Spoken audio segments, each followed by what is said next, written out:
Hello? We just make sure that my mic is making the meter go up and down. It is. Yep. Okay. Hey. That's right. Thought you were got rid of me, but you didn't. Hey. Yeah. So what's been happening, y'all? I'm back.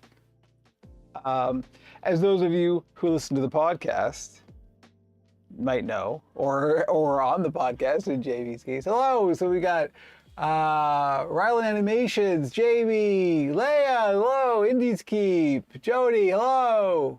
I know, JV, you listen to the podcast. So we are coming to you live. We're going to see if this holds out, because this is all an experiment at the moment.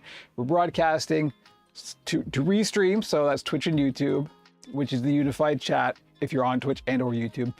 That's what you're seeing. We're also broadcasting on our PeerTube server, Puppet.zone, and our own cat server at Operation Puppet.live. All of it simultaneously. We're going out live now on 4 different endpoint locations. And we hope the bandwidth holds out. Yep, I'm back. So if you listen to the podcast, or in JV's case, are on the podcast, you know that what I've been doing, the reason that I haven't been streaming the build streams is just because I've been working on commissions. And one of those commissions took a month to do and was for a private commission that wasn't really under an NDA, but we didn't want to spill the beans before it was done. That was the one for SciShow Kids. Shout out SciShow Kids. But that's all done now, and so I'm kind of getting back into building for the shop again. I'm waiting on a couple of confirmations for commissions. Indies Keep, I missed the last podcast because I've been listening to an audiobook. Nice. Last podcast was really good. I felt like, and it may have something to do with the fact that I couldn't drink. I realized afterwards I was like lucid for the entire thing. I don't know if SciShow, again, I had never looked up the tracking. So I'm sure they have by now. But like I said on the podcast, they shoot on very specific days. So I haven't had any word yet, but we will see. I don't know that the PeerTube chat is working. So the Owncast chat and the PeerTube chat cannot be integrated into the unified chat for Twitch and YouTube. At least not yet. That might be something that happens in the future. But so if anybody chats on Owncast or PeerTube, I'll have to sort of relay their messages. But so far, nothing. And that's okay. Because if you listen to the podcast, you know that I have a new attitude towards all my social media stuff. To summarize, the only places on the entire social media landscape so far that actually have an effect on me running a business are Instagram and Etsy, and that's it. So I have to maintain a presence on Instagram and Etsy, and that's fine. A nude catitude. Uh-oh. All right, yeah, a new attitude. So yes, I have to stay on Etsy and Instagram. They don't really bug me too much. I barely look at anything other than my stuff anyway. Instagram, again, it's the algorithm, right? I can't, it's not for me, so I just leave it alone. And everything else, including YouTube, including Twitch and all the stuff, I'm just gonna stream what I want, when I want, post what I want, where I want. This is why I'm all in on the Fediverse stuff, because I just like it. It's good, it's healthy, it's a psychologically healthy place to be, and it's all good. So that's it. I'm just having some fun, and if we get people who want to watch, that's great. If we don't, that's also fine. As far as I'm concerned, from this point on, going forward, everything I do here is archival. This is just the stuff I want to leave behind in the world. So there we go. That's what we're doing. So hi. Speaking of the podcast, there's the Pixels and Puppets.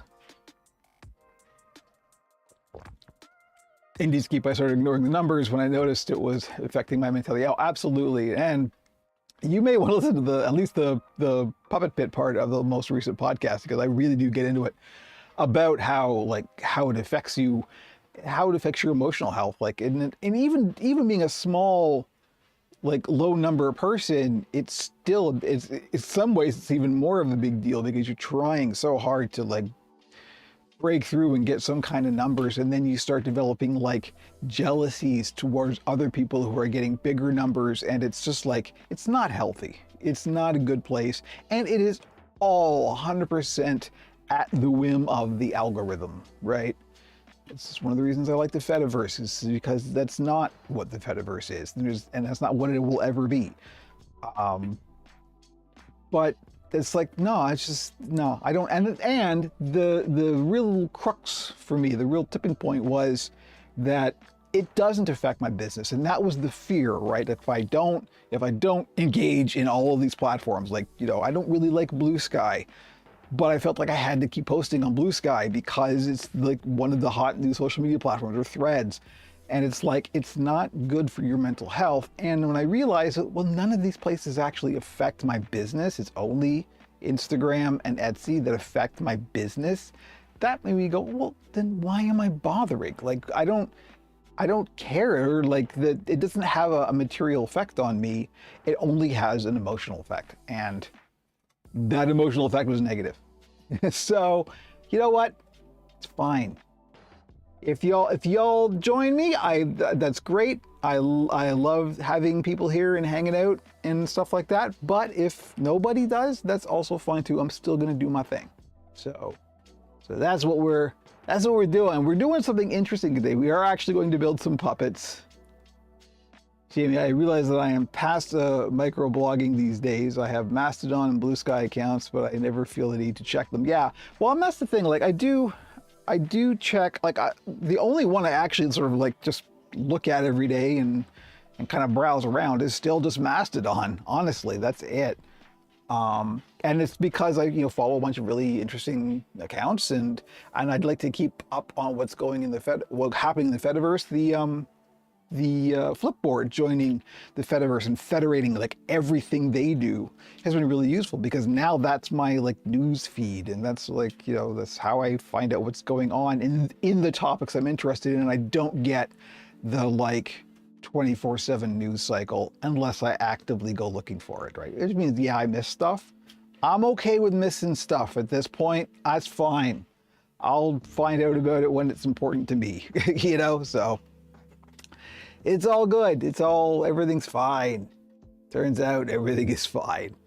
So yeah, I'm having some coffee, and then we are actually going to be puppet building again into the Puppet verse. I just realized I haven't registered a couple of domains that I'm not going to say out loud because I want to register them. I'll tell you, if you're on the Discord, you'll find out after I register them, after the stream is over. I should have registered a long time ago, actually. But anyway. So what are we doing today, Kevin? Are you just going to sit and talk and drink coffee at people? No, we're actually going to make some puppets. I don't have any throat lozenges.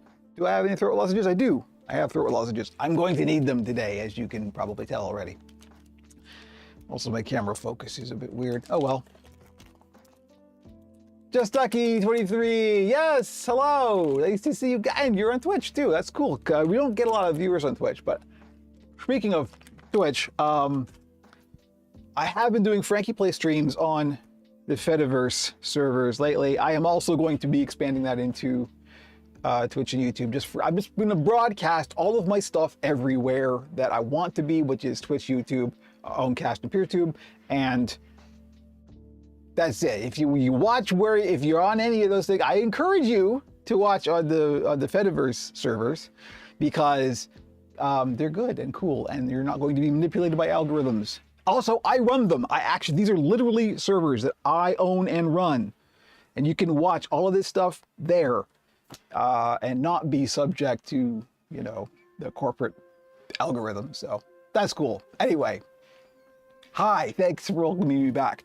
what are we doing today, Kevin? We are going to talk about patterns again, and I'm going to make a new pattern. I need to make a fabric pattern for an existing skull.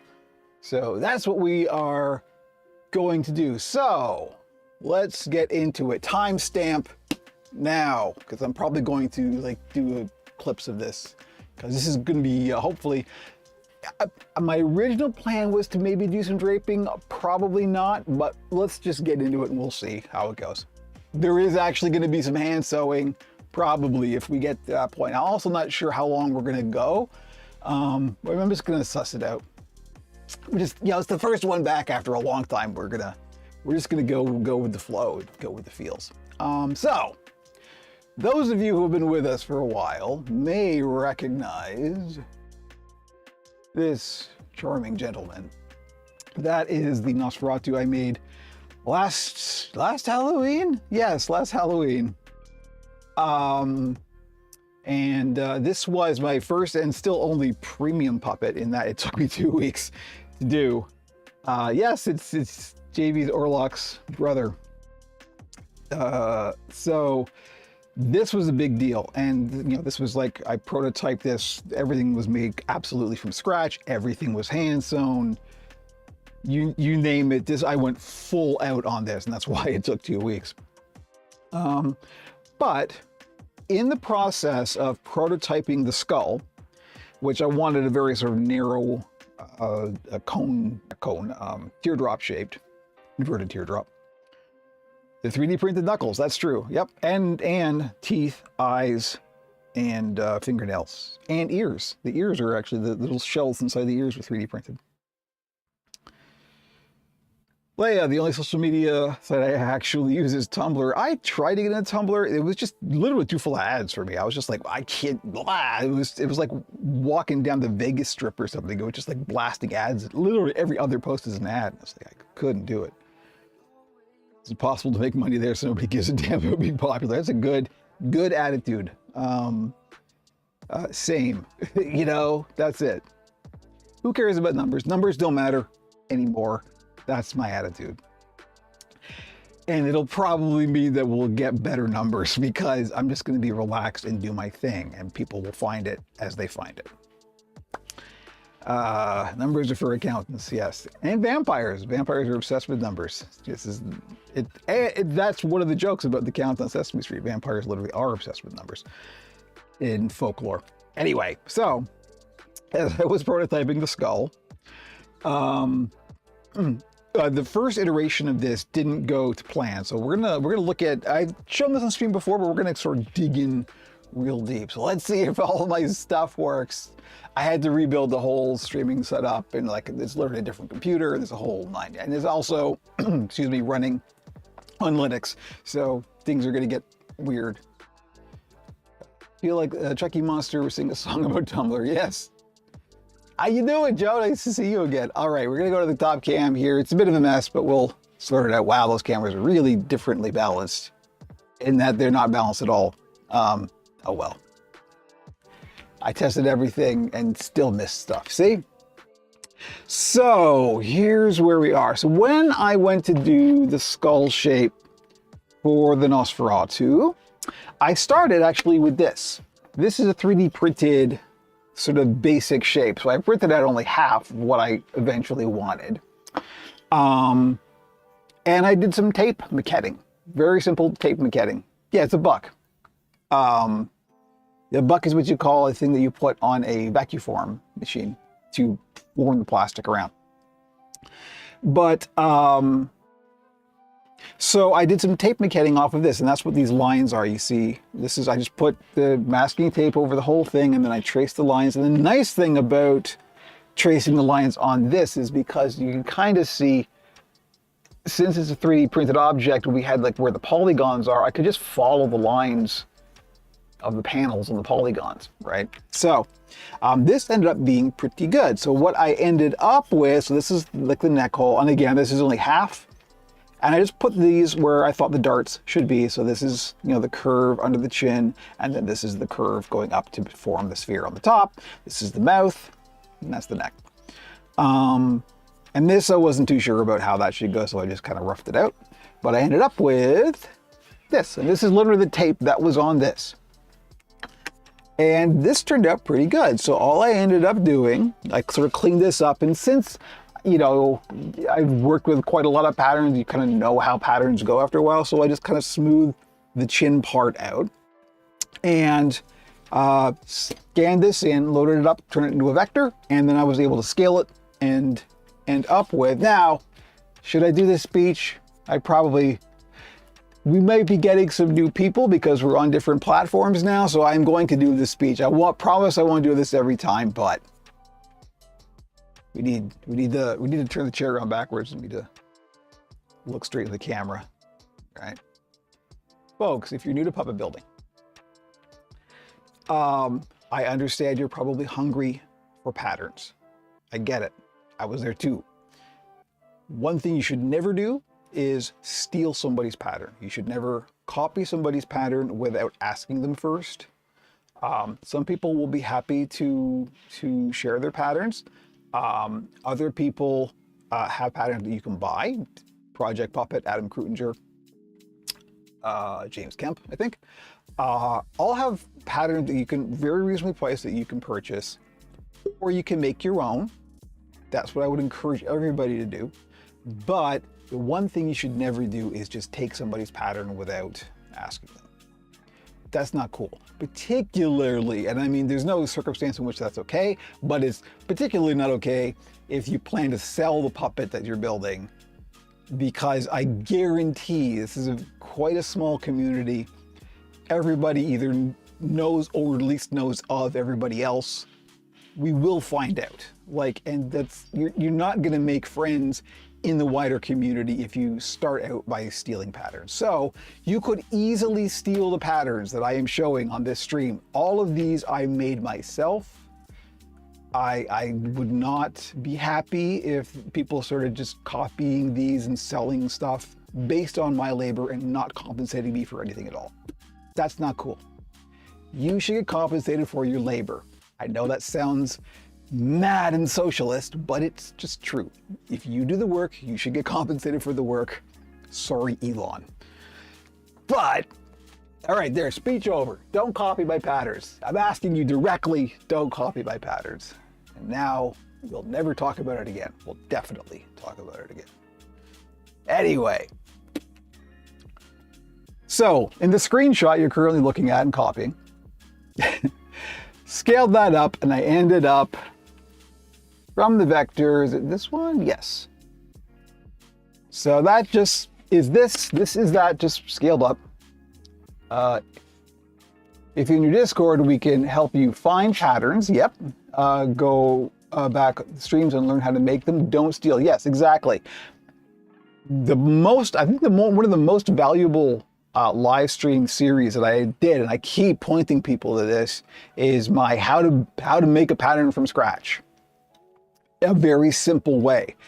If you start with simple, and you should always start with simple, and I still prefer simple to anything else, you can just literally draw a pattern and make it and see how it goes and then iterate on that. And I have an entire video course about doing that for free. You can watch either on YouTube or on PeerTube. Go watch it on PeerTube. I remember a few years ago, Adam was upset over a DIY site that borrowed his pattern for building a puppet. Yeah, exactly. That's the thing. If you do the work, you should get compensated. And you definitely should get consent, right? Consent is a very basic concept that I don't know why some people, venture capitalists, seem to have a problem with it, but they do. And it's a very simple idea. Ask, don't take. We should have learned that lesson in Sesame Street. Some people didn't watch Sesame Street, and that's the problem. Anyway, here's the pattern that I started with. And so I took this, made a mouth plate that was about the right size that I thought it should be. All I did was just measure this out and then make a curve that was the same length. And here is what that looks like when you make it in foam with a plastic mouth plate. So, it's neat, it's good, it's not what I wanted.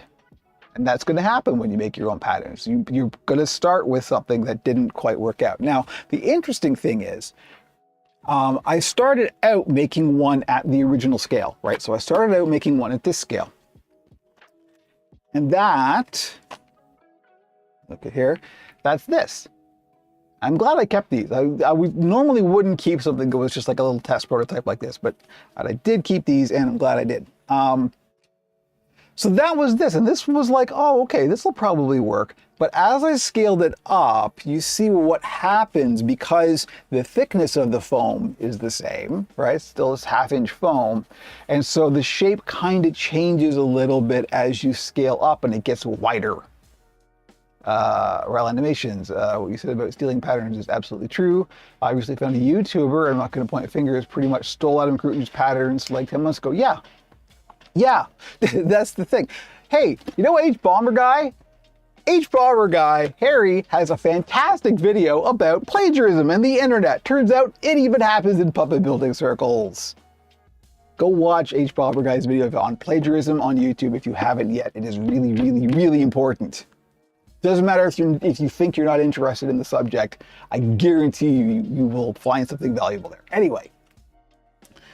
It's a 4-hour video. No, it's 4 hours. It's 4 hours or 2 hours. I can't remember. It's long. It's a long video. Watch it over time, but definitely watch it.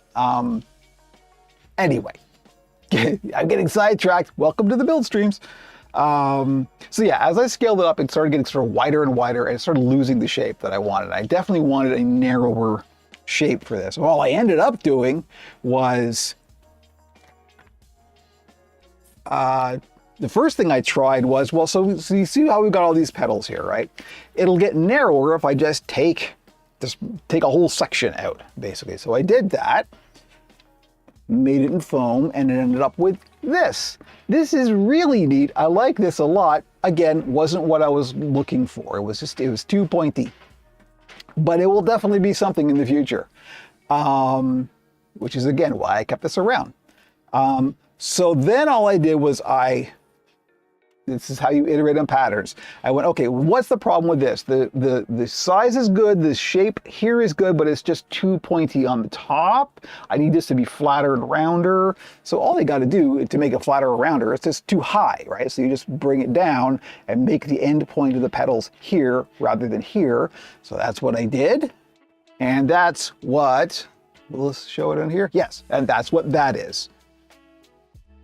I don't have a prototype for that because it ended up going into the puppet. So anyway, I kept these around because I thought these still look good. These still look interesting. I can still do something with these. I just don't know what yet. And the time has come to do something with this. Now, when I looked at that, my very first thought, of course, was, oh, this is a perfect Roswell-style gray alien, right? Look at this. This is perfect. It's either going to be the gray alien or it's going to be the mad scientist from the Bugs Bunny cartoon, right? Come back here, you rabbit. But since that's copyrighted and I don't steal, I made a Fraggle. It was for a private commission. That's it. That's as far as I'll go.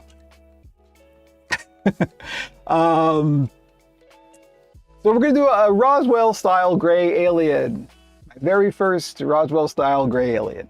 And so what I need now is the fabric pattern for this, which I do not have. I have a fabric pattern for this, but not for this. So we got to do the fabric pattern. So there's a couple of different ways we can go about this. The way I am inclined to do it now is probably to just take the foam pattern, make the necessary alterations, and keep the seams, and I'll just hand stitch the seams till they're nice and blended, and that'll be it. That's largely because, like, originally I thought, well, you know what, I can do draping here. I can make it sort of up to this point, and then I'll make the rest like a big tube, and then I'll drape it, and that'll be good to show on stream, because I keep promising to show draping on stream, and I haven't yet. We will. Possibly today, although probably not. I really want to get this going, so it will just take time, and it's possible none of this is going to work. There are some variables here. This may just end up in the garbage. So this is a big experiment anyway. So I don't know, we'll see. Because what I need to do, and I want to blend the seams as much as possible, because one of the things is, since this is going to be an alien, there's not going to be really any facial features other than the eyes, which means that the seam up the front here, if we don't have to have it, I would prefer not to have it. You can still have it and you can still seam blend it, but it would be better if it just wasn't there in the first place. And then, you know, the best blended seam is the one that doesn't exist. So we're going to, that's what I think we're gonna focus on, is making a fabric pattern for this that mirrors without having to stitch two halves together. Right, so we're only going to stitch it closed in the back and under the chin. That's going to be a necessary evil, but that's so we can wrap it around the head. So we can just get started. We could just go. I got this. This is actually the finished. This is actually this.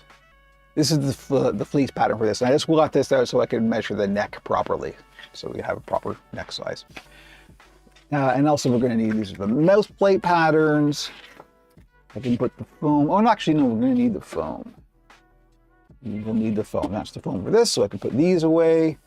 Here's a little cardboard. But yeah, let me just put these the egghead patterns. Okay, the egghead and associates, Nosferatu, etc. Okay, so we're going to make, that's the long way of saying we're going to make the fleece pattern for this. Cleaning up 3D print spaghetti while watching and make an alien. Hey, welcome to life in 2024.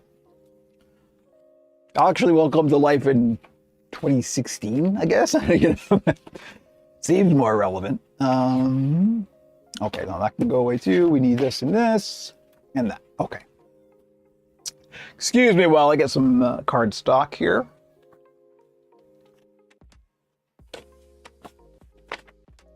I thankfully just ordered some more 12-inch 12 by 12 cardstock because I've got like 4 left. And we need them. They are useful. We're actually broadcasting this in a very cool way. I should have mentioned this on the top, but the PC here in the puppet pit, I just realized I should have been calling it the puppet pit instead of the shop all along. What's wrong with me? Branding, Kevin, come on. Here in the puppet pit, the PC that is handling the build stream isn't actually broadcasting the build stream. I'm sending, and just to make the load a bit lighter, since we are sending to multiple endpoints, I'm actually sending an NDI feed out to my Mac in the office, and the Mac in the office is the one that's broadcasting just an NDI feed to the various endpoints, and I'm controlling it all through my Stream Deck, which has BitFocus Companion hooked up that actually hooks into both instances of OBS, so I can just control it all from here. It's very cool and strangely, needlessly complex, but that's how I do things. But I thought that was neat. It's a fun little bit of side bit of information for you there. Okay, so also my allergies are acting up, excuse me. We finally know what all this is, what my head's doing. I've been to several doctors. The conclusion, I've got bad allergies, and it affects my eyes and nose, and it's all yuck. I have yuck. Excuse me. I have the window open because it's quite warm today, so I'm getting allergens. Also, Jimmy is right here.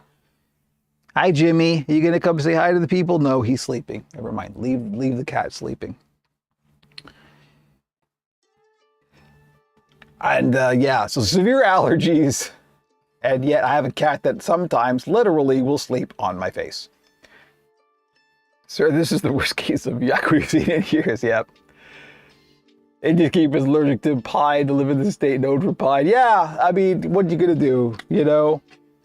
It could be dust. It could be, it's probably dust. We don't vacuum. I don't vacuum as much as I should.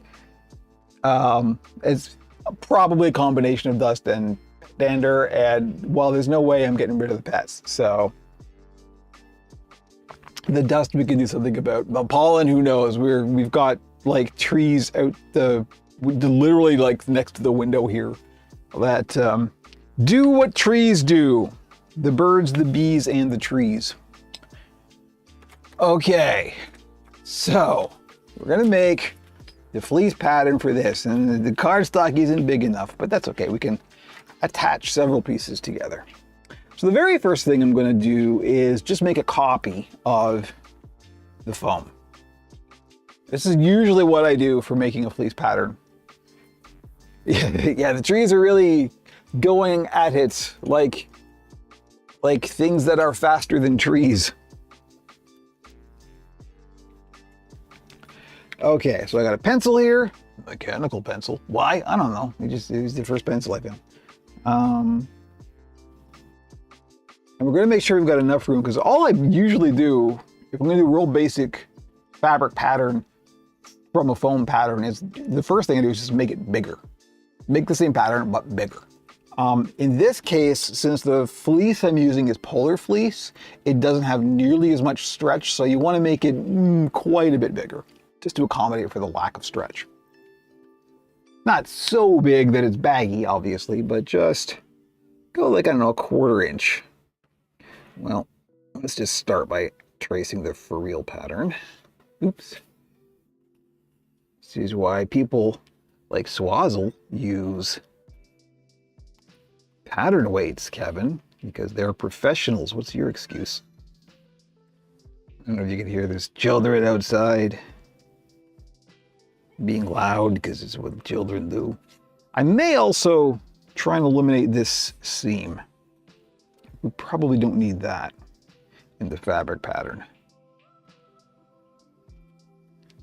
but we will see. At the moment, we're just going to make a copy. Now the goal, as I said, was to try and reduce and or eliminate the seam in the front. We're not going to be able to eliminate the seam in the forehead part, but in the face part we will. And the reason for that is, one second, I'll show you. Okay, so there's our basic pattern. It's because there's this big flat section here, so we can mirror it along this line. Basically, we can do this, right? You can see that, put it up there. And those of you who've done Adam Krutinger's course on designing and building a puppet head from scratch will kind of recognize this. He does this with his technique as well, and it's nice because it eliminates the seam in the face. It cannot, as you see, eliminate the seam at the bottom, like on the lower jaw and the chin. Oh well, live with it. Which is why if you see things like, you know, like the Muppets sometimes will be a seam where you think, well, why is there a seam there and not a seam there? This is why. So yeah, this is what we're gonna do. We're just gonna mirror it and make it in fleece. I'm gonna add the neck. I'm gonna add the lip for the inner mouth. But other than that, it's really just the same thing. Which means I need 2 copies of this, which is unfortunate because I've only got 4 pieces of cardstock. Okay, well, we can do this. Relax, it's fine. You know what I'm gonna do first, before we get there. Actually, we don't. If we're gonna mirror it, I just need the pattern. What am I doing? I was thinking I'll make the whole big sheet. No, you just need one for mirroring. It just goes mirrored. What do you, Kevin, you know this. I've had to practice, folks. What do you know? Could you fold the fabric in half, cut through both? You can. I probably won't in this case, just because the fold is thick, right? You've got thickness there. The fleece is, you know, like a 1/4 inch thick in some cases. And so when you fold it, you've got that thickness there, and that's going to make the pattern bigger at that point. So you need to like compensate for that. It's probably better to just lay the whole fabric flat and then mirror the pattern and cut it once. But if I'm doing a pattern in 2 halves, yes, that's exactly what I do. I fold the fabric in half and then just trace it once. And cut it out like that. Pin it first and then cut it out. But you are right and slightly not right. But welcome to life. Yeah, so what we need to do then is determine, as the little tiny skull goes rolling off my table, determine at what point we are going to mirror and then stop mirroring. So all I'm going to do is I'm going to take my ruler here and determine where it stops being a straight line. Where does the curve start? The curve starts about here. So there's our mirror line, right? Mirror it there.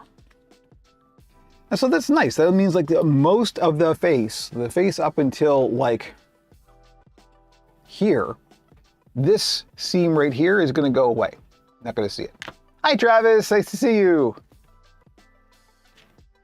Welcome, welcome. So that's good. We want that. And the other ones, I am going to just stitch these by hand. So the seams are blended. You're going to need that because there's not going to be hair or there's nothing that's going to hide the seam. So this is a case where it is going to have to be hand stitched. Therefore, this may be the second premium puppet ever. Same pattern, go fig. But welcome to life in the big city. I don't know why I did it in that voice. So anyway, very first thing is to just enlarge the pattern a little bit. And again, like I said, just about a 1/4 inch. But not on the mirror line here.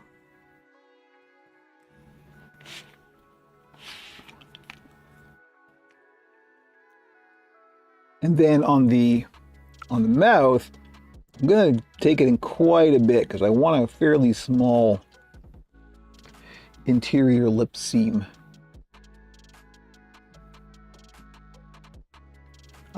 Just because the hinge on this gets a little weird. You see how it naturally wants to kind of open up and down and not hinged like this, right? I want to make sure I've got like a good gap in the back here, just to allow it to do that, which also might mean that we could get some weird folding around the sort of mouth corner cheek areas, but we'll see. Again, big experiment. This may just end up in the garbage. I don't know. As I always say, if I wouldn't buy it, I won't sell it. So if this doesn't turn out good enough, oh well, lesson learned.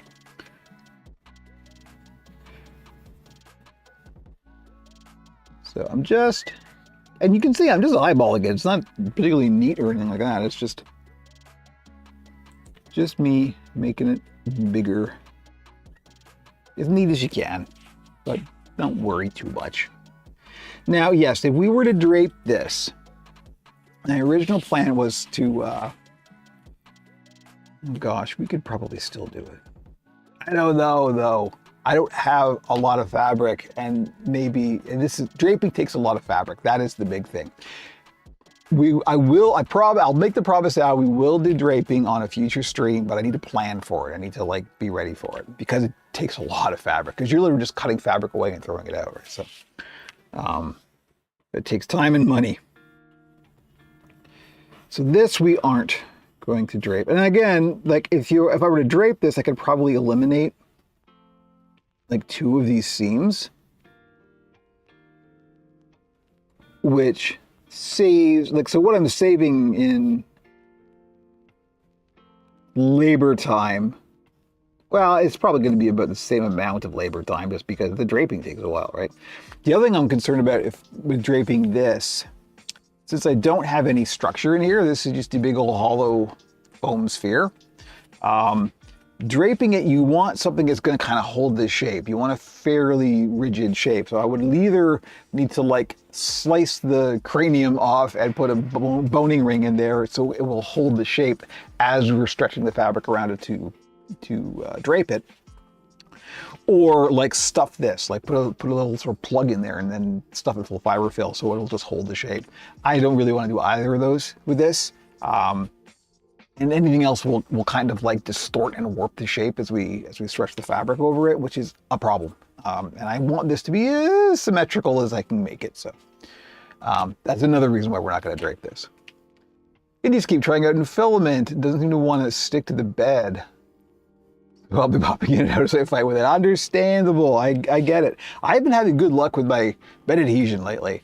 I finally got the bed leveling dialed into a point where I haven't had to mess with it, and everything has worked that I tried to make in the past, I don't know, a couple months. So that's a good place to be. I don't imagine it's going to stay that way. But I'm taking advantage of it while I got it. So, getting rid of this seam here, I think is a good idea and a priority. Did I have that seam on the... I didn't. See, I already did the thing here with this one. And, oh, this is good because this will work on this. This size will work on this skull. Oh, you know what? Probably, no, it probably won't because I did change, like I just eliminated this seam entirely on the finished product. So this is actually going to have to be a bit different.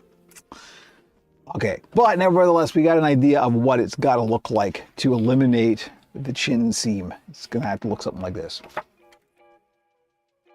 Well, I haven't had to worry about that since I picked up my Bambu Labs P1P. Yeah, you linked that a while ago, if I remember correctly, and it's neat. As you said, it's got Octoprint just kind of built into it. That's cool.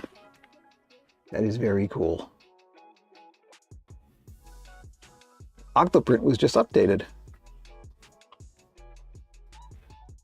Shout out Gina from Octoprint, one of my many open source heroes.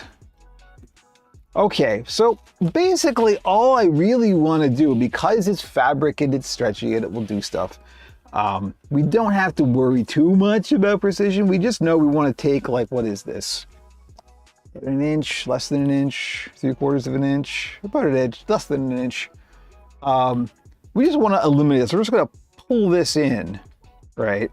About an inch. We're just literally just going to eyeball it. All right, so there. And then that. Maybe even a bit less. So when we have the neck's going to start here. This is going to come like that. And we'll add the neck on like so. Now let me just, yeah, that's really wide. We didn't want it that wide. I want to end up at this kind of point here. We're going to have to tack a little piece for the neck onto this, but that's okay. But that should work. And dropping stuff. What a surprise. And there we go. That should be it. And then we're just going to tape a little piece of cardstock onto the end here so we can do the neck part. But other than that, we're ready to cut this out.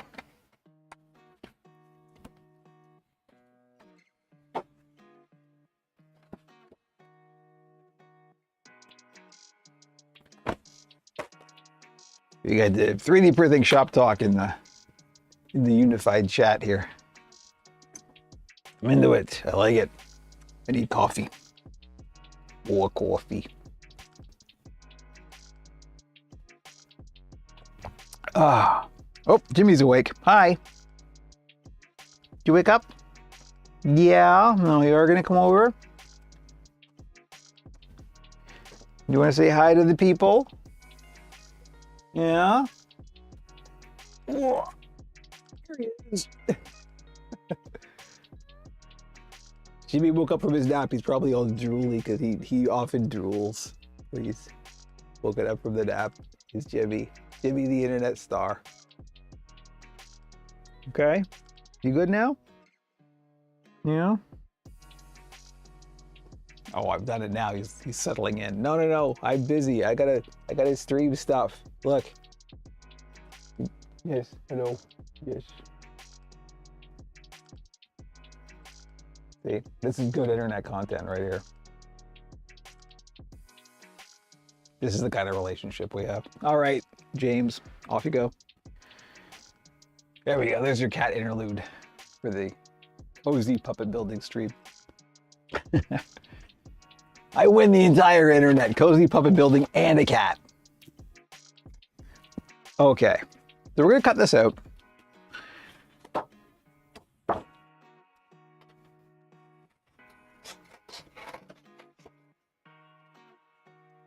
Following the new lines.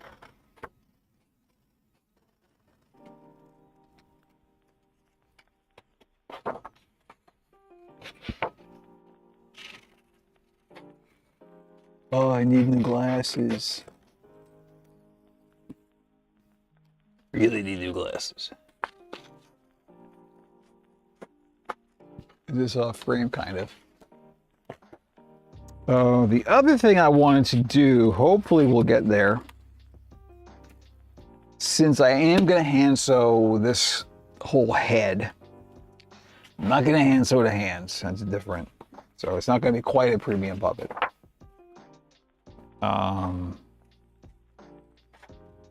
Is I can demonstrate the inverse baseball stitch, which will cause controversy in the future. You'll find out why. It has to do with the Henson stitch. Don't tell people, it's a trade secret.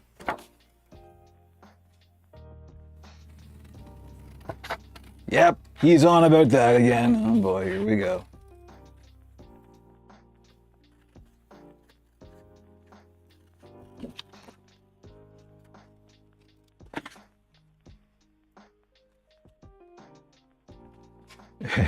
Don't reveal the secrets, uh-huh. I'm like the Edward Snowden of puppets. That's the thing. I'm exactly like that. Can't you tell?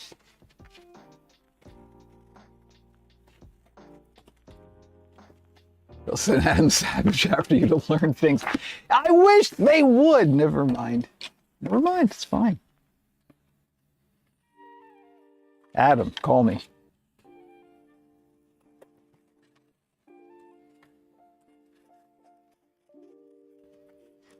Adam Savage doesn't want anything to do with me. I'm not famous enough.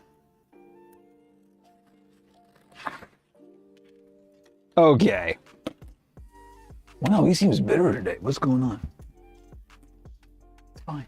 It's fine. We're like the mask magician of puppet, except you aren't wearing a mask. I could. Do I have a mask? I think I have a mask. Oh, well, I've got a Darth Vader mask and a Stormtrooper and a Kylo Ren.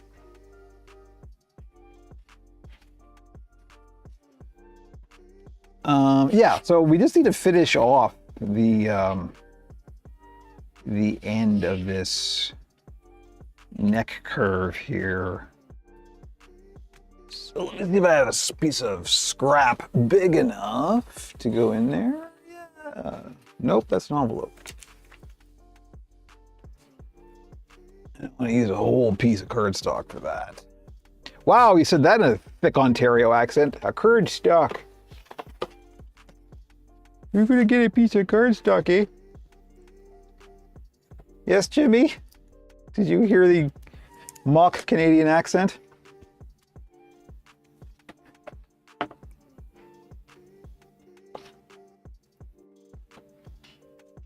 Joe, I got to meet Adam Savage at DragonCon last year. Actually posted a pic of me on his Instagram. Yeah, no, I'm kidding.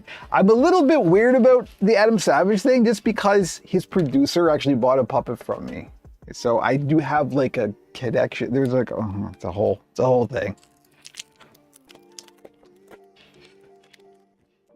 There's history.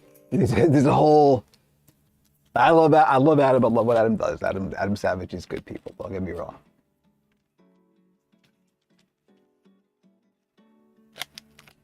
When did I start watching John Candy and Rick Moranis? Yeah, I know. There's the delay. I can see the chat responding to something I did 30 seconds ago.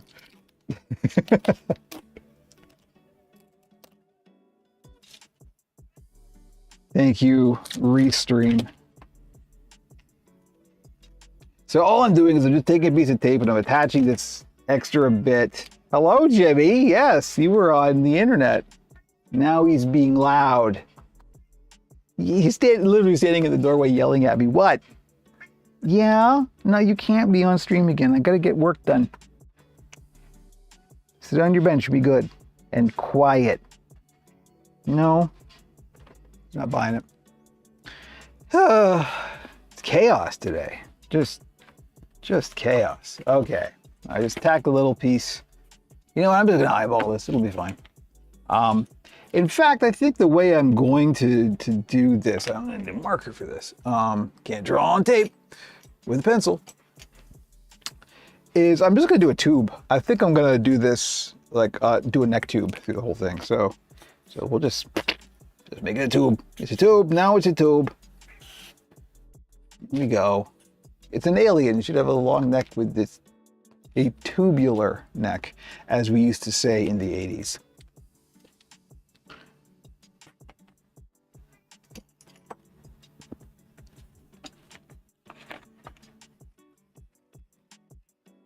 Oh, JB's here correcting the, yes, it was Rick Moranis and Dave Thomas for Bob and Doug.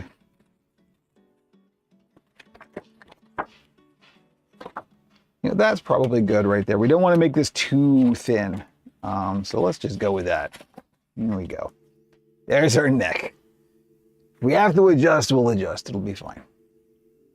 This is the first iteration. There may be more.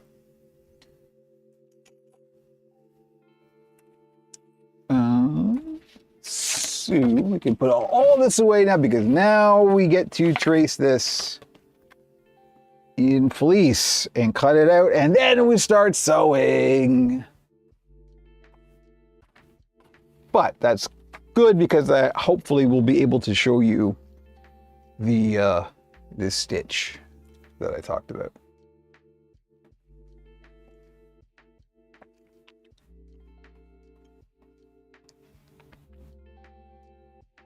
Oh, we're getting so Indiescape. Bob and Doug McKenzie started on SCTV, which was a Canadian production. Culturally appropriation. You know what? As far as I'm concerned, you can have it.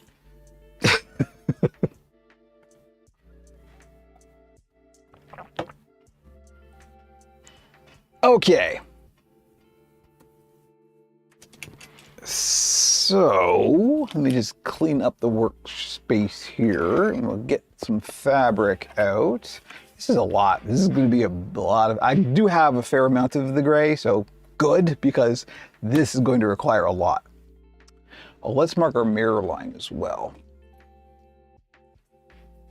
We have it on this side, but we need it on this side as well. And there we are. Okay. I'm going to put these skulls away, excuse me. Never thought I'd have to say that again.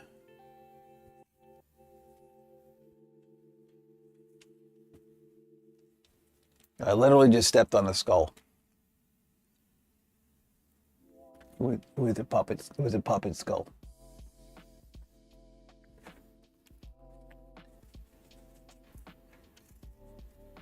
Or was it?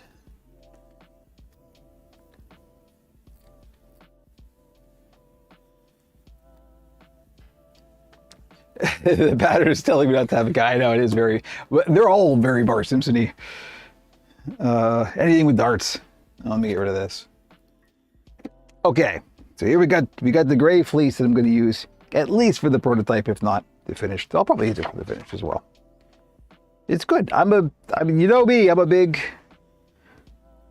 promoter of the polar fleece as a good, cheap and cheerful alternative. And you can make polar fleece look great. You just treat it with care. Okay, wow, this is a lot. It's big. So, as Jamie did ask, we could fold this in half and then trace the pattern once and then unfold it. But like I said, there will be thickness. Now that doesn't matter as much in polar fleece because polar fleece isn't anywhere near as thick as Nyla fleece, but there is still some thickness and it will still affect how the pattern goes. So I'm just gonna play it safe and trace it as is. Now, do I have a marker that's different enough but won't show through? Let's see. I got a gray marker here. Can I see that? Meh, we'll give it a shot.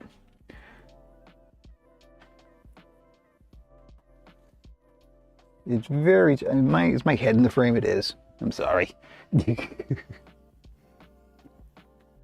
Nobody needs to see that.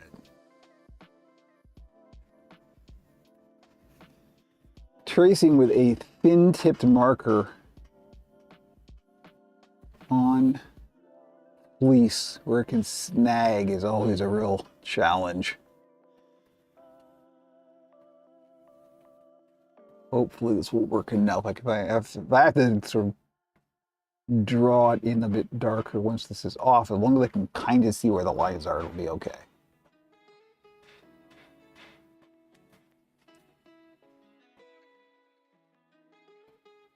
This is huge. It's a big head, though. It is a big head.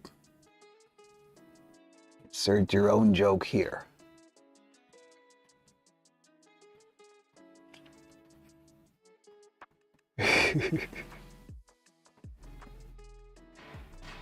Yeah, probably. I know. The camera is actually fairly close to the surface of the table, so if I'm not careful, I bump it. That's why I've got it on a swinging arm, because when I'm not streaming, I just push the camera back and it's not in my way. Which is to say it is currently in my way. But hey, these are the sacrifices I make for you. Aren't I a saint? Okay, so we are going to draw in the mirror line, but we're also going to draw the mirror point right there. Is it good enough? Not bad. I don't know if you can see it. Yeah, you can kind of see it. I can see that enough at least to cut it out. We don't want to go too dark on the marker just in case it shows through, because we're going to baseball stitch this, which is going to push the fibers out. Oh, this is going to be a lot of stitching. Oh, goodness me. Okay, anyway. Has anyone in the room tried those new friction markers? I don't even know what that is. Left hand tracing, it's going to smear. Look, I'm not really ambidextrous. I just do some stuff with left-handed, some stuff right-handed. Writing, I do left-handed. I don't know, it's just the way it is. It's just the way it is. Anyway, so we know we're going to mirror it on that line, therefore eliminating one nasty seam. Just make sure. Yeah, no, I get marker all over my head all the time. It's just occupational hazard.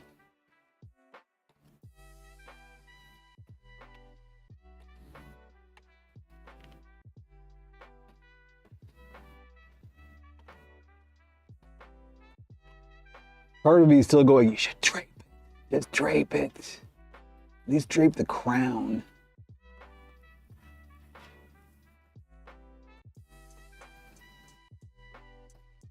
I promise we'll get to draping. high on the priority list.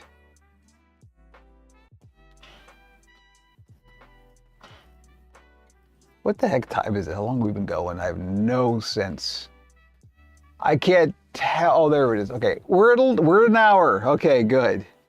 I just realized since I'm not actually streaming from this PC, I don't have a timestamp of like what time it is, like how long we've been streaming.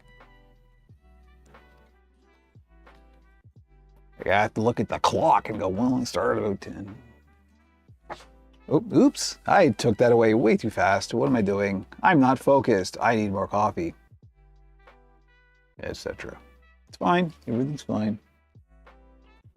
We can recalibrate.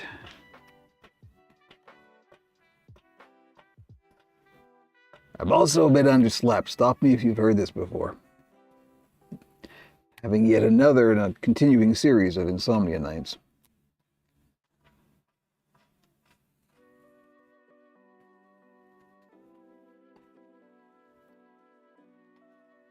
All right, that should be it. That is it. Just let me darken up a couple of these lines so I can make sure I can see them clearly as I'm cutting it out.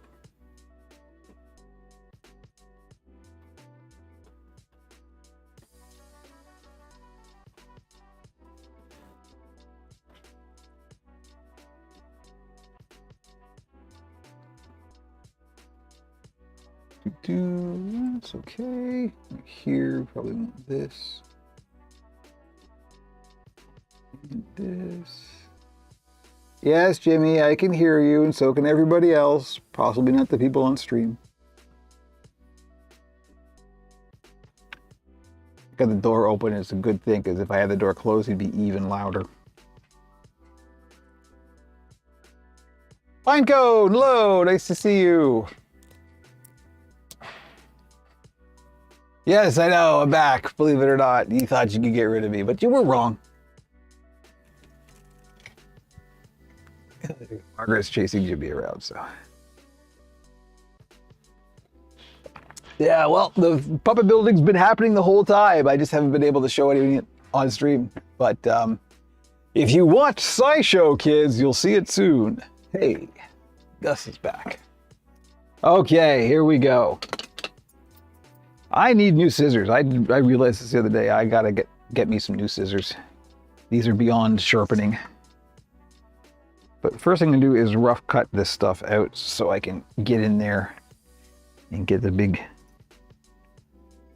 pile of fabric out of the way.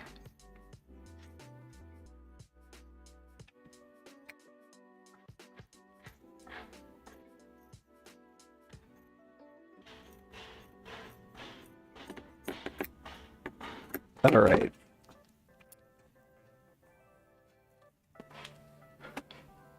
Try the Bart Simpson kissing. Yeah, it's like the kissing Lincolns on the penny. Oh, excuse me, I have to blow my nose again.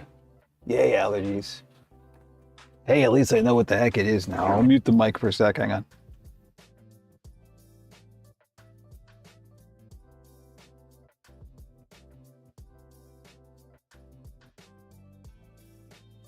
All right.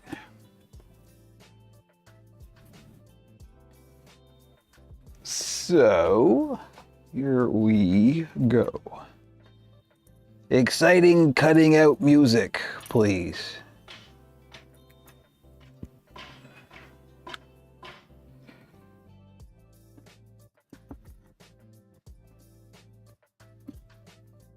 Funny thing about trying to keep Jimmy quiet is it just makes him louder. You'd think we'd learn.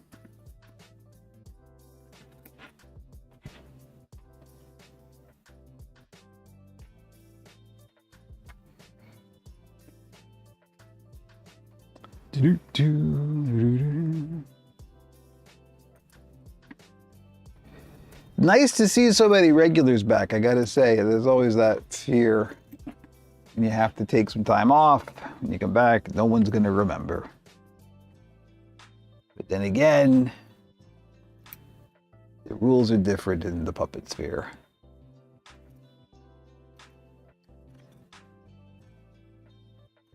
And like I said before, at this point, didn't matter. Numbers don't matter. How often do you need to go to scissors sharpened? More often than I do, in that I've never got them sharpened. They're pretty good quality scissors, so they didn't really need to be sharpened that much. And I do have the collection of scissors, each has a different purpose, so they stay sharp relatively long. But I'm at the point now where, like, I wouldn't even know where to take them to get them sharpened.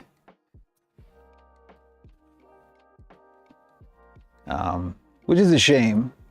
I should probably find that out. I'm sure that if I actually looked, I would find some place that could sharpen scissors. You can do it at home, kinda. You can never do it as well as if you had an actual, like, grindstone. An actual scissor sharpener. Professional. Which is a thing. I'm actually gonna switch to slightly smaller cover on this. But those scissors are literally, like, probably 6 years old at this point. So it's probably about time to replace them anyway. And those are the good fabric cutting shears, so you want those to be sharp all the time. And JB already found the blades. What do you know? The workroom. Wait, I think, is the workroom the one that's literally really close to me? Like I could walk there in 5 minutes? I think it is. It's like a sewing collective, right? I like getting it's a collective. I'm in the collectives. I'm like the Borg.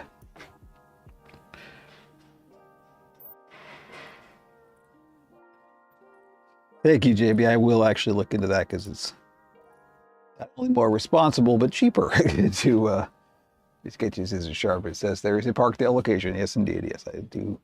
Doxing myself, but I do live in Parkdale. I don't think that's a secret. Anybody who's ever bought a puppet from me knows where I live, so.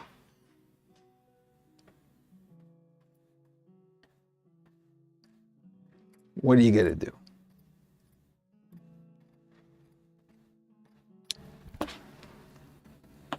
Cutting out the Bart Simpson bad boy points. Oh wait, it's bad boy spikes, good girl points. Great, gotcha. They say it's $12 a pair, up to 10-inch long blade. Yep, that'll do it. Nope, I'm definitely gonna do that. Thank you, JB.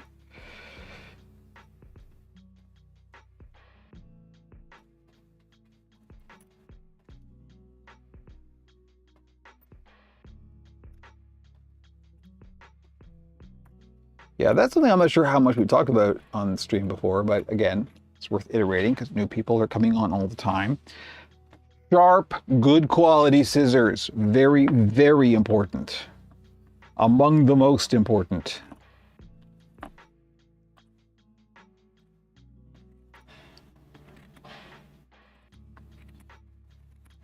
If you're going to spend money at all on this endeavor, that's one place to spend it. I mean, good quality scissors can get pricey. It's worth it. And there is a difference. Cheap thread as well. Yes, absolutely. Looks like this time the print is sticking. Stuck a new plate on. 2 layers of Prevail T80. I think that's the stuff you linked to on the Discord, right? Indiescape?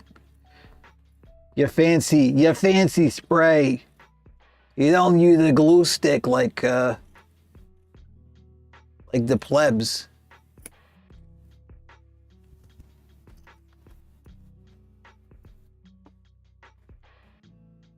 Ooh, look at you with your fancy spray.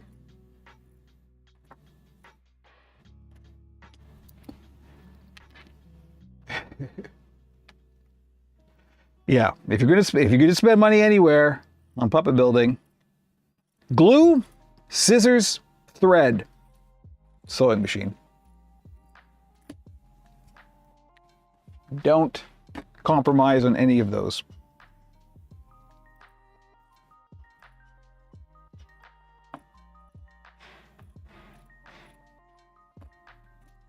I know this is like way off frame, but I have to cut it like this so I can see what I'm doing. I'm just cutting it out. That's all that's happening. There's nothing mysterious going on that you know about.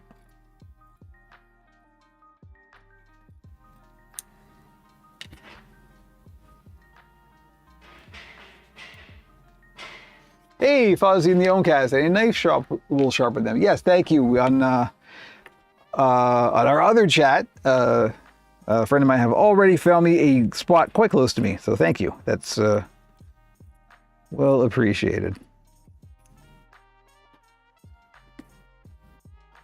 And really necessary, because it is way past time.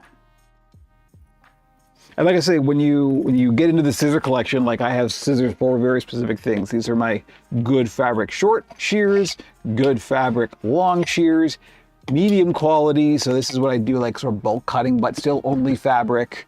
This is the junk shears that just do everything. In this drawer are the foam shears. These only cut foam. Nothing will destroy your scissors quicker than foam. So these are just a cheap. So yeah, you end up with a bit of a collection. These are the non-stick ones. It's the whole thing. I put the scissors away that I was using. A lot of scissors. He's using the secret Hansen cut. Yep. Oh, it's trade secret. Don't tell anybody.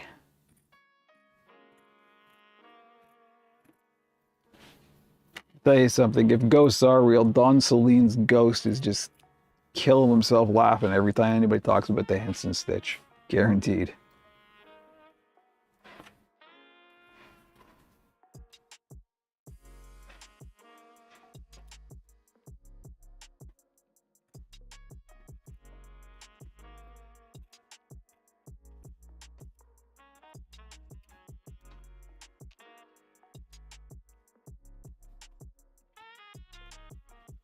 Also, hello, Oncast. Nice to see you here. I'm glad someone's here.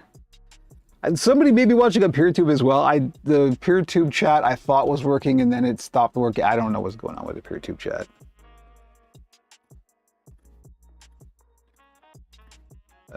Time will tell. Okay. Oh, we got one last little bit where the mouth is. And then we can start sewing. And this is where I am going to show you a secret stitch. That isn't actually secret. It's just annoying. But it is something that I use that I haven't seen a lot of people use. And it is related to the Henson stitch. And we'll talk about that in a second. Fingers crossed the playlist you get some good job with sharpening. Yeah, no, I'm sure that they'll be fine. They are like a sewing place, like that's what they do, so. I'm sure it'll be good.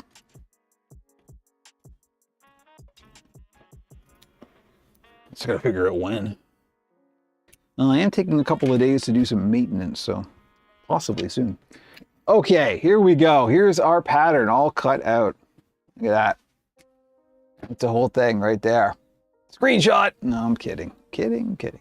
So what I'm gonna do now is we are going to start stitching this together. We're going to start with the middle seam here. And to do this, I will demonstrate the stitch that I usually use if I'm trying to do a blended seam. That did not go together evenly. Hang on, I got to chew this up. 1 second, this pattern got a little bit wonky, but that's what happens with fabric. This is what you avoid if you do fold the fabric. You see how it's a little bit off? The two halves are a little bit misaligned. You avoid that entirely if you do fold the fabric in half. That is the Jamie method, we'll call it. But that's okay. Once you get to this point, you can just true it up and then it'll all be fine. It's actually not that bad now that I look at it. I just want to make sure it's nice and even. Take too much off, but you do want to be able to stitch it. So just gonna trim it up. It will be fine.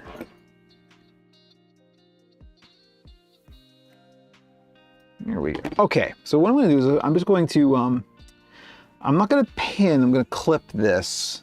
And we're gonna get the close-up cam and hopefully be able to show this. Big Ben's Puppets, what are you working on? This is going to be an alien. It's going to be a Roswell-style gray alien. and we're making the pattern, and now we're going to start stitching it. So let me go to, I'm gonna have to, I don't have a preview, so I'm gonna have to go to the close-up cam. It's gonna get shaky cam. We go with the shaky cam, and let me see if I can get this in frame and do this right. Kind of, okay. So let me clip it first and put a couple of clips on there just to hold it in place. Clean up that edge. Okay, so we want nice clean edges. And here we go. So why are we doing, what kind of stitch is this? This is, I call it the inverse baseball stitch, or it's just a baseball stitch done from the inside, which if you know what a baseball stitch is, you usually do a baseball stitch from the outside. You know, if you look at a baseball, that stitch that holds the pieces together, that's a baseball stitch, and that's why it's called that. Where are my clips? Where did my clips go? I put my cleaner there. Now, in my digging around,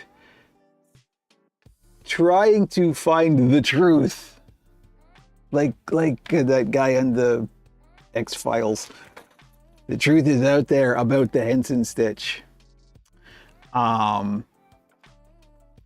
Turns out there are differing opinions about what it is, to the point that it isn't actually a thing. I got a whole, I'm actually gonna do a whole video about the truth about the Henson stitch. It's gonna be super hyperbolic and hyped up and shocked guy thumbnail and the whole 9 yards. It's gonna make people angry, because people really, really want to believe that there's a magic stitch that no one knows about that Jim Henson invented. I'm sorry, it's not true. And there's a whole history about why it's not true. But anyway, well, he's making an alien, it fits. I didn't even make that connection, but yes, absolutely. But there are a number of stitches that will help you blend a seam. At some point in history, every single one of these types of stitches has been called the Henson stitch. But they were known before Jim Henson and the Muppets. And this one, now as I said, as I was sort of figuring out, when I was learning and figuring out what are these stitches, there was an interview by the Museum of the Moving Image, shout out, with some of the original Muppet builders. Rolly Crewson, Bonnie's last name I forget, and Carolee Wilcox. Erickson? Bonnie Erickson? Bonnie Erickson, I think.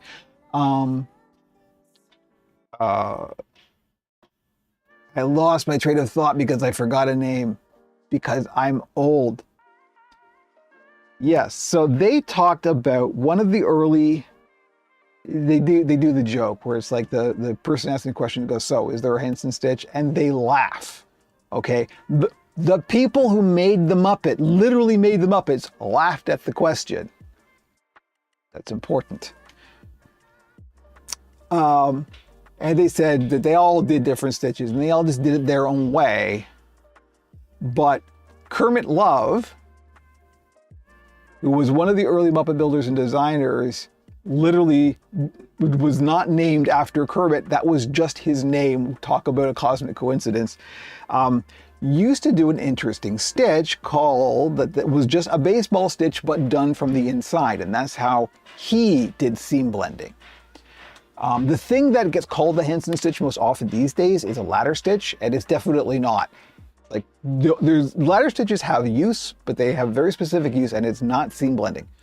Well, it kind of, it does sort of hide the seam, but you still got to work at it. There are really two ways that professional puppet builders these days do blended seams.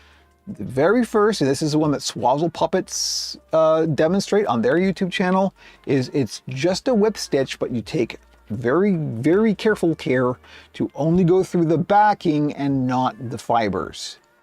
And it's just a whip stitch. You just lay the two pieces together, so they're lined up, and you just go through the backing and you just do a whip stitch. It looks great, works really well, and is very time consuming. This is also time consuming, but it's a little bit less time consuming and it's a little bit more forgiving. And you can also, with the whip stitch method, you have to lay the two pieces like parallel, like on the same plane, like next to one another like this. Whereas with this method, you can pin them in mirror like this. And it turns out this is what Kermit Love used to do. And when I heard that, I tried it and I loved it. So this is what I do. And as a chaser, on the recent Adam Savage video where he talks about the Henson stitch and does some seam blending stitches with somebody who currently works for the Henson workshop, this is the stitch they do. The inverse baseball stitch. I should call it the Kevin Blade stitch, even though I didn't invent it. It's called the Henson stitch, and he didn't invent it. So anyway, like I have an agenda or something. Let me get some thread. Do I have any gray thread? Yes, I do. Some gray thread. Wow, he's got a whole rant ready to. I literally have probably in an order, probably tomorrow, a teleprompter because the next video that I'm planning on working on, oh, hostility. I'm not hostile. I'm just kidding around. I'm being angry for the sake of the internet. Is going to be about the Henson stitch and all that. So sometimes I'll use a curved needle for this. I don't think I'll need to this time. I'm just going to use a regular needle. We're just going to, old man eyes, thread it. I'm gonna try and show this on the camera. This isn't a great camera for this. This is the only real option I have for showing this. Hopefully you'll get it. I'll try my best. I have to come up with a better setup for demonstrating stitches though, like a really, really good high-res close-up camera, but still don't quite know what that looks like. So this is the best I can do with the resources that I have without spending money. Okay, so the first thing I do, I just try a little knot in the end. And we want to anchor it off. So I'm going to do one stitch through it, basically just like a whip stitch. Get up here. And I'm going to do that below the point where it meets. So just at the end. And then as it pulls through, I'm going to loop it through so it locks in place. And pull it tight, but don't pull it super tight yet because you want to make sure that knot's on the inside. As it is, and so there we go. We have our thread anchored in place. Now, I know this thread's going to tangle. So what you do, and it's really, really simple, is you basically go, so remember, this is the inside. So we're stitching it inside out.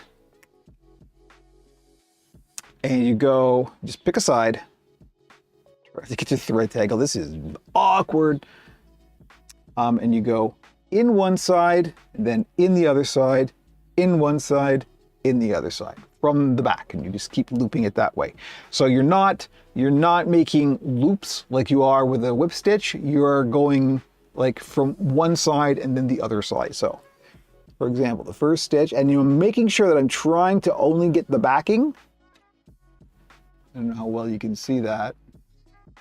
This case is a GoPro, so there's no focus, but I'm only going through the backing and not the fibers.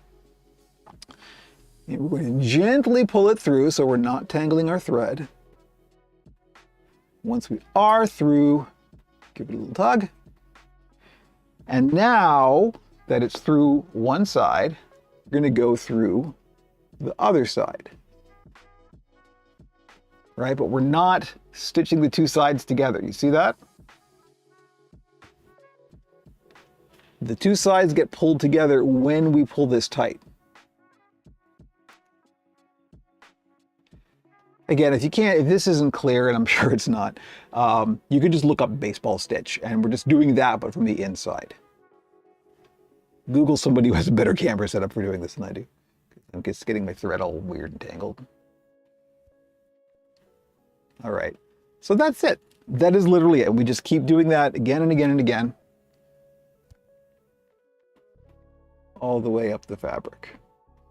And I will show you, as soon as we've got a couple of inches done here, I will show you what it looks like. But that is it. That is a baseball stitch.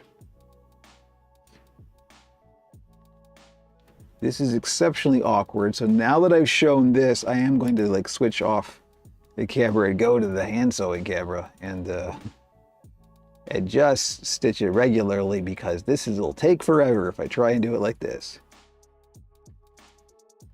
You can watch the thread tangle in real time. It's exciting.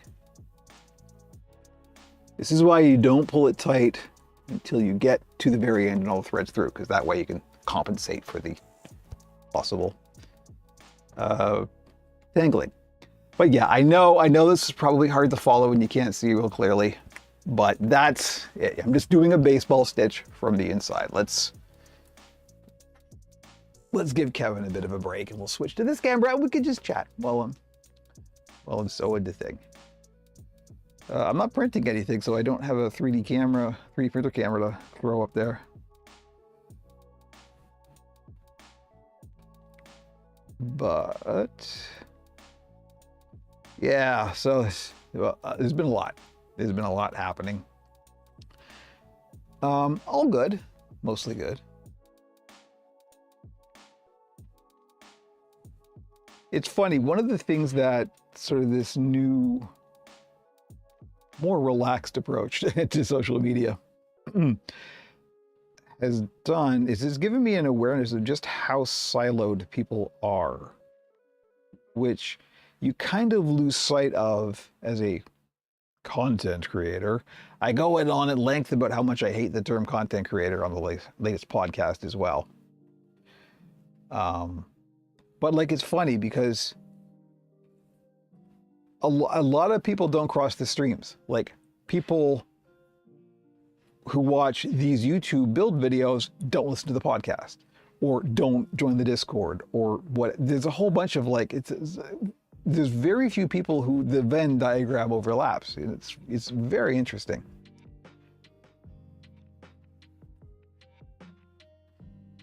Ryan, I enjoyed seeing that stitch method. Would love a YouTube video in the future to refer to when stitching myself. Yeah, this is in the works. I am planning a much better produced than this live stream video about the history of the Henson stitch and what I do and what other builders do. And we're busting and confirming some myths. So that is in the works. But in the meantime, if you look up baseball stitch, there's a whole bunch of tutorials on YouTube. That's where I learned it. And that's all I'm doing, and I'm just doing it from the inside of the fabric.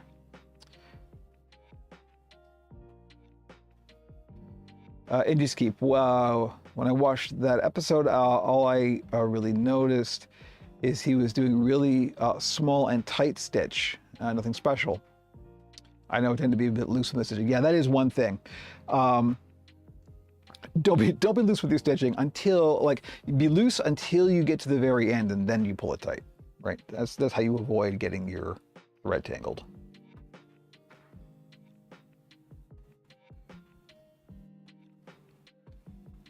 Ego into detail about why you shouldn't cross the streams. It's true.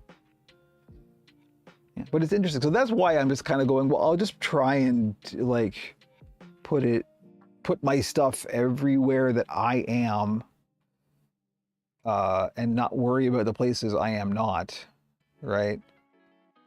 But one of the interesting problems that this has brought up, and it was particularly since the collapse of the website formerly known as Twitter, is I totally lost my train of thought. It was there and then it's gone. Oh yes. So if I were to say, and I actually think I meant to mention this on the podcast, I don't know that I ever did. If I'm going to say like, oh, just stay tuned to the socials to find out when I'm going to do a whatever, right? Where? What socials? Because The only place, and I'm not on Twitter, and I'm not ever going to be on Twitter again, period, end of sentence. So that's just the way that is. That was the only one of the big platforms that still had at least something approaching a chronological timeline. So if I were to post like, oh, hey, I'm doing a thing, you know, next Monday on YouTube, or not on YouTube, on Facebook, that wouldn't matter because the timeline is so algorithmically generated and driven that people will see it at the wrong time, or they'll be seeing it for 2 months afterwards. Like, there's no point in posting stuff that is time dependent on a non-chronological timeline. So the only place that I will post stuff like that is on Mastodon, and very few people, you know, here in the circles we're currently running on the YouTubes and related services, very few people are on the Fediverse in general. So it kind of, there's no place other than just joining the Discord. But again, that's crossing the streams, right? People just are on the place, they are the place where they are, and they're not any place else.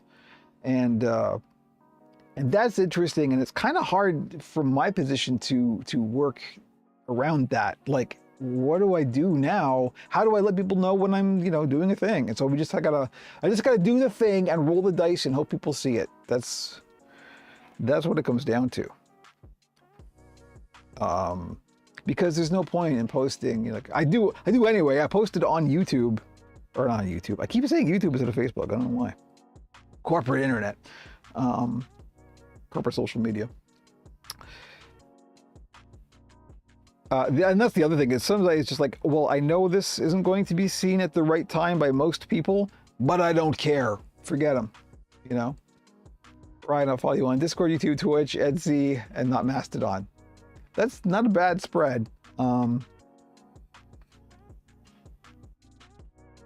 honestly, like, if you want to get the stuff I'm doing when I'm doing it, the only real place to count on it, if you're not on the Fediverse and therefore can follow me on Mastodon, is the Discord, and that's it. I will still post on Facebook, but you may or may not see it. And I have no control over that. Unless I want to give them some money to boost it into your timeline. Guess what I'm not gonna do? I'm not a Mastodon at all. Yeah, here's one of the things, I mean, as I keep talking about, I am very pleased with the Fediverse. I like it. I like being there. But the Fediverse is more than just Mastodon. And one of the nice things about the Fediverse, the whole concept of the Fediverse, is it doesn't really matter. You can follow anybody on the Fediverse from anybody else, from any other place in the Fediverse, and you can do that. So you don't have to be on Mastodon to follow my Mastodon account. As long as it's got ActivityPub hooked in, you can follow it. Like, as long as it's in the Fediverse. So like PixelFed, Lemmy, there's tons and tons of platforms that will incorporate ActivityPub, and you can follow anybody in the Fediverse from any other point in the Fediverse. That's the point of it, right? You're not locked into a single platform, which is great, and that's the way it should be. That's what the internet is kind of designed for. But so I've actually been thinking about maybe looking for an alternative ActivityPub based thing, and there's a whole bunch. But, you know, and just posting into the Fediverse rather than like Mastodon specifically.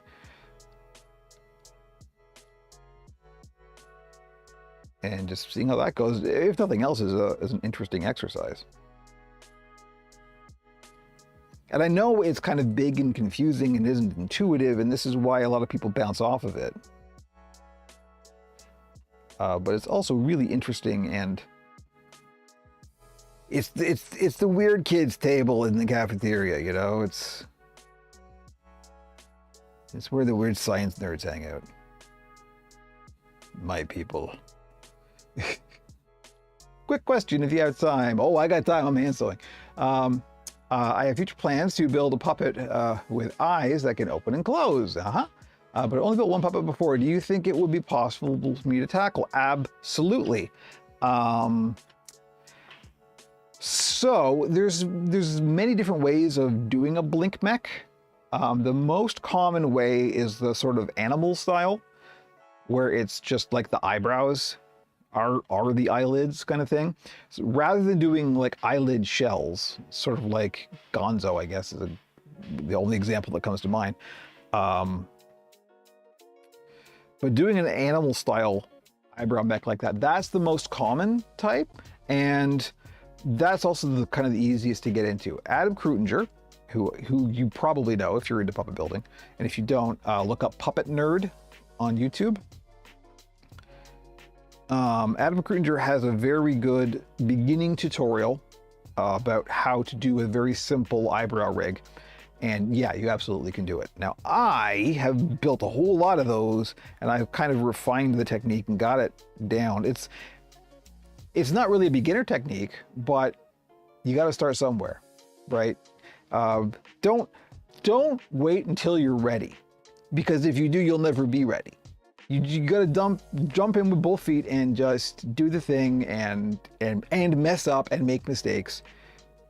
And that's the only way you're going to learn. So yes, you are ready, because you're probably not ready, but nobody is, and you never will be until you start, right? And then after you make some mistakes and you learn what the mistakes are, and this is the problem, your mistakes aren't going to be the same as my mistakes. So everyone's different in how they process information. So you just have to, learn the technique, hear the advice, and then just try it.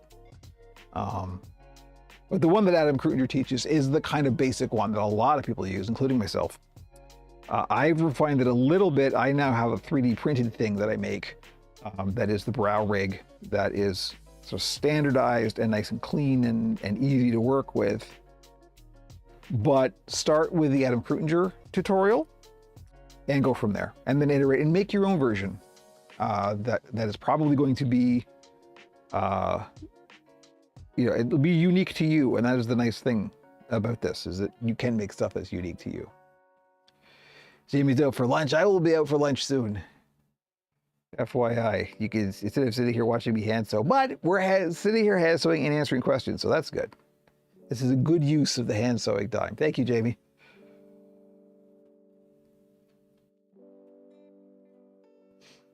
But yes, there you go. There's the answer to the question. Are you ready to make an eyebrow rig? Nope, and you should still do it. And the Adam Krutinger tutorial is a good place to start. I have eyebrow rig stuff in my playlist somewhere. This is one of the problems with doing the live stream and VOD archives, is I do stuff and I cover a lot of this stuff, but it all gets kind of buried in the giant mass of VODs. So I do have it. If you go to operationpuppet.com, on the video page, there's a playlists page. I think one of those playlists is specifically about eyebrow rigs, if I remember correctly. I'm not remembering my very own website that I literally built myself, but give it a shot. Go have a look. But the Adam Krutinger video is probably the best place to start. Excuse me. Allergies. But yeah, no, and I love hearing that. You go for it. You do it. I think everybody who gets involved with this or any other crafting discipline, you know the joy of learning something new, right? Join the Discord. Yes, absolutely. We have some people to keep track of the spots. Kevin does specific things. Join the Discord. Yes. Well, I think they're already on the Discord. I think Ryan's already on the Discord.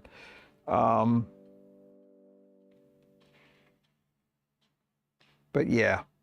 So I've done like I don't know, a couple inches almost. Let's have a look and see what we got. All right. So let's switch to the as close as we can get up camera. And so here it is from the outside. Oh, you know what? Let's try this. This is going to get weird, but hey, we're not afraid to get weird. This camera has a pretty good zoom lens, and it also should autofocus. So let's see. Oh boy. So there we go. There's the stitch from that side. And so that's the inside. And now let's have a look at the outside. So there it is from the outside. So you can still see it, but it is quite easy to just sort of pick those fibers out and make.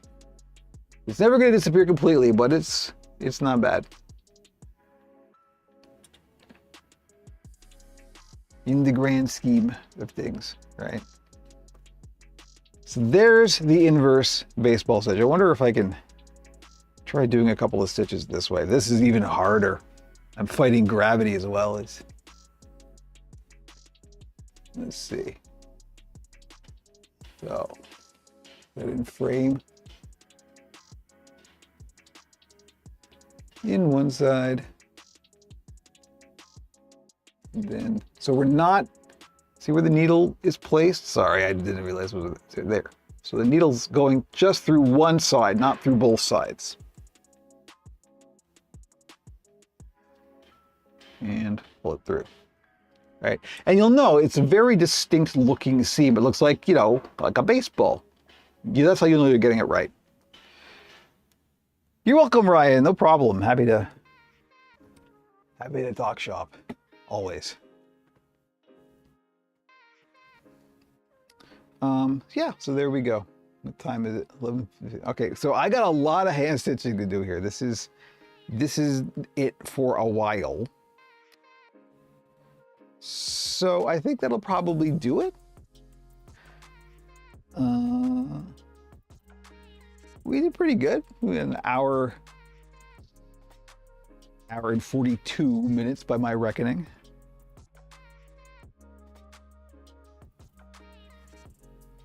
Not bad for the first time back after a very long while.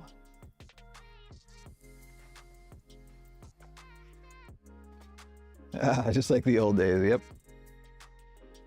Like I said, like I never stopped. I just had stuff that I couldn't really build on stream, so. It was a solid month of prototyping and building. Let me tell you, it was intense, but good. And hopefully will lead to more and nice high profile work. Yeah, SciShow Kids have a lot of subs, and so I'm really excited to get my work in front of that many people's eyes. Travis, your hand stitching and I'm stitching hands. Yep.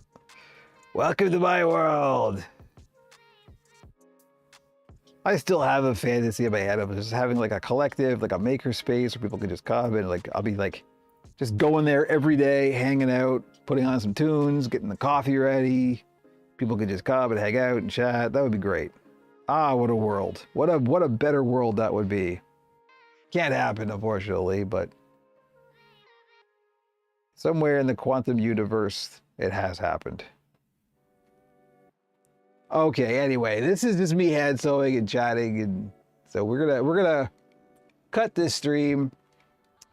Thank you, everybody. This was a big tech experiment too, so I gotta check the VODs and see. The VOD will be up on the PeerTube and YouTube. YouTube auto archives it. I am going to manually put it up on the PeerTube. Puppet.zone if you want to be cool and hang out in the Fediverse. There's that. Hey, you know what it is? It's YouTube without ads. No ads. Can you imagine such a thing? A lot of YouTubers are looking at things like PeerTube now just because they're so fed up with how YouTube is treating them as well as their communities. So, you know, there are alternatives. That's all I can tell you. Yeah, it's going to take a little bit of digging to figure out how to use it, but it's worth the effort. Side showcase, SciShow. Yes, see, actually, you know what? Here, let me see. I'll dig up a link for you. Hang on. We'll put it in the chat. I'll put it in more than one chat because I can put it in the Actually, if the own cast chat doesn't get archived, so there's no point in putting it there. Let me find. This may cause noise to go out on the stream. I don't know. I'm just capturing desktop audio, so things may get weird. What else is new? Where is YouTube? There's YouTube. Okay, I have subscribed to the channel that was very nice and commissioned some puppets from me. Here we are. I found them. Copy, paste.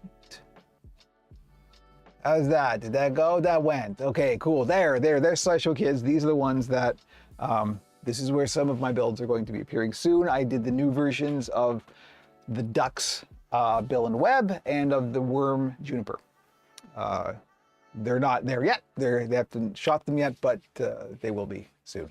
And you can see the old versions, I think in the current video. So there you go. That's that's the Secret Skunkworks project. That's who it was for. And you can find out all about that if you listen to the podcast, which you should do. We had a really good time last time. So yes, thank you, Pinecone. Thank you everybody for joining me in the chat. I am going to actually go now that I've talked about it 3 times. I probably should do it.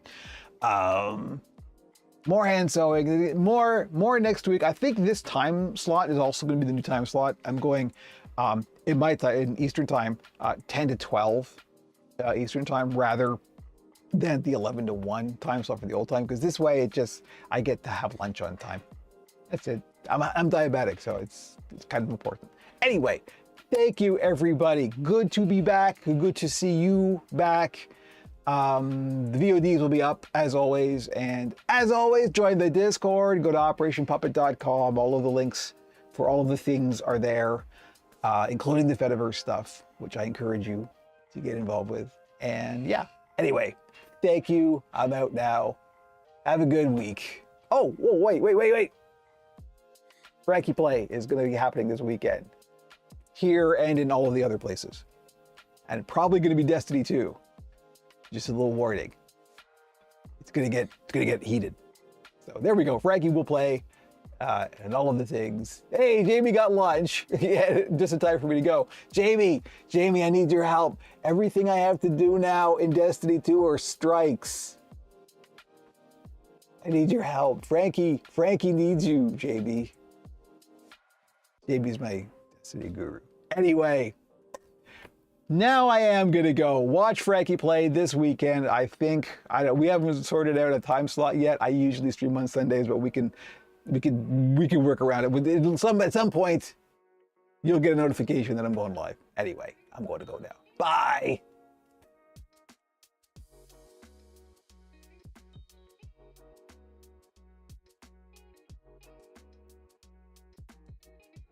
Hi, Demon Dreamer. Bye, Demon Dreamer.